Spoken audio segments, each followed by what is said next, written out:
éditorial numéro 19. How I Met Your Mother. Donc, ouverture, True Story. Après s'être évertué une après-midi entière à recenser par thématique l'œuvre déjà bien garnie de la collection de Ma Plume, je me disais que les formats courts de la bande dessinée nippone avaient déjà bien accaparé la belle partie de la bibliothèque. Et si les commentaires bibliques occupent une belle place dans mon cœur, le rééquilibrage qui fut le nôtre avec plusieurs romans adaptés au cinéma, une tendance télévisuelle et une sportive, quoi de mieux que de glisser un nouvel onglet avec celui de la dénommée sitcom. Ceci est entre guillemets. Sitcom, S-I-T, les Américains ne nous joueraient-ils pas des tours? Avec ses amis, la box, le câble et le routeur, il n'a pas été rare de constater que l'ère Internet nous a transmis, de manière plus ou moins discrète, des contenus qu'il ne possédait pas, calqués immédiatement sur notre vraie vie.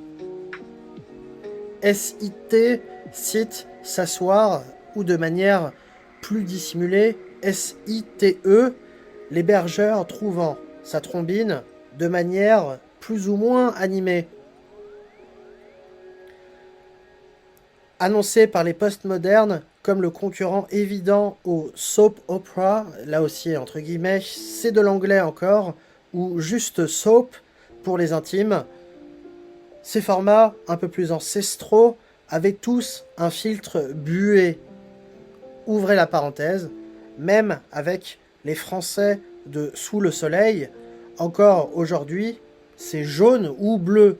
Fermez la parenthèse.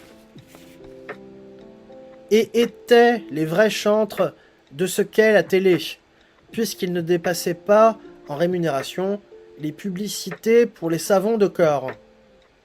Vous l'avez maintenant ? Dans un combat proprement français, on a tâché de ne jamais couper ni les journaux d'information, ni les magazines, pour vous faire comprendre que dans la télé vivent des journalistes.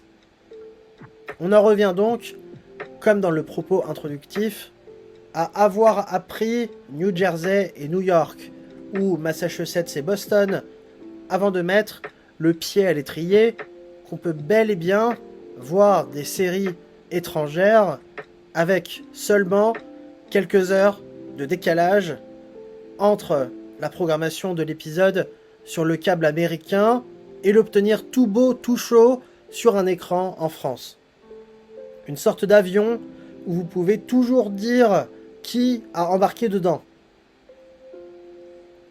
How I Met Your Mother, c'est l'histoire un peu pâteau de Bob Saget, ouvrez la parenthèse, la voix du narrateur, fermez la parenthèse, qui ouvre au spectateur tout ce qui fait la côte est américaine sans jamais être filmé pour sa part.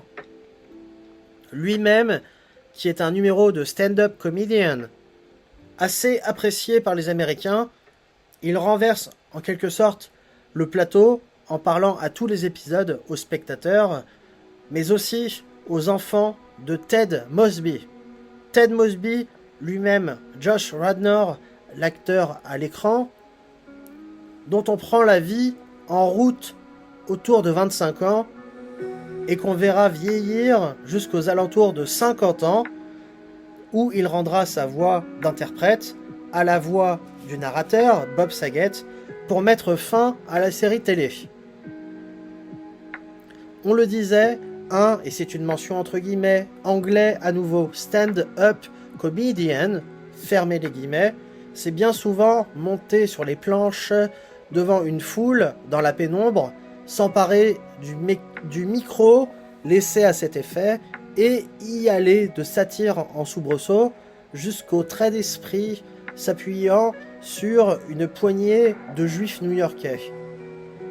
Bob Saget a reçu le comédien de l'année, la même année où notre Roland McDan national a reçu la contrepartie, comédien étranger de l'année. Et c'est un signe. Pour l'usage des mots, il ne cherche pas trop à faire réagir les deux personnages cloués devant lui.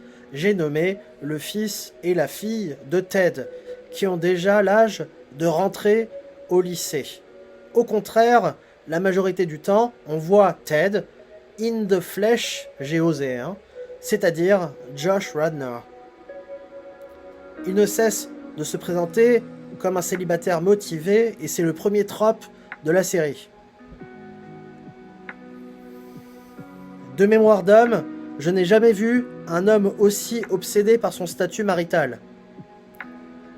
Bien qu'il soit capable de tenir sur deux jambes, connaisse la sagesse et l'honnêteté, en plus de maîtriser une langue et un instrument, Ted ne cesse de chanter sa chanson où il est fatigué de ses précédentes relations, qui se sont toutes terminées, et souhaiterait rencontrer la femme parfaite, la future mère de ses enfants, du premier jusqu'au dernier soir.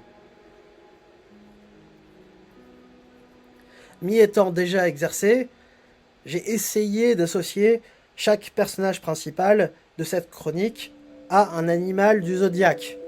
Et si Ted implore bel et bien la fée, il semblerait être le meilleur buffle. Vous l'avez compris, une première fois, en quelques secondes. New York, c'est la ville où les gens poussent dans la rue sans jamais dire pardon.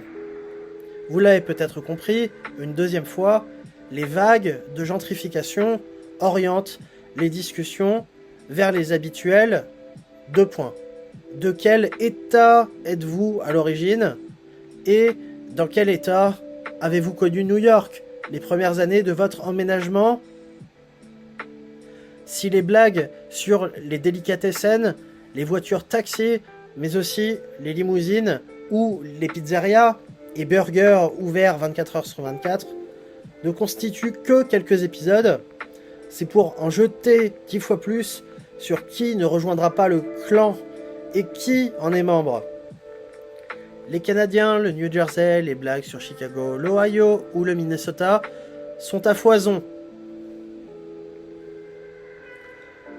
En conclusion, on retrouve dans ce programme-ci l'entièreté de la morale puritaine dont la plupart des personnages connaissent chaque strophe.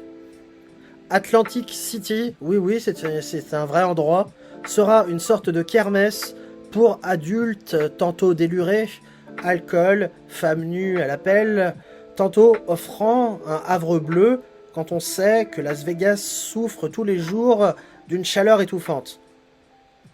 Il est à parier que les dénommés créatifs de la série ont toujours voulu modifier quelques lettres pour provoquer l'action ou lâcher le sémillant Barney Stinson qui ne fait que l'amalgame pour servir 2 fois son registre comique.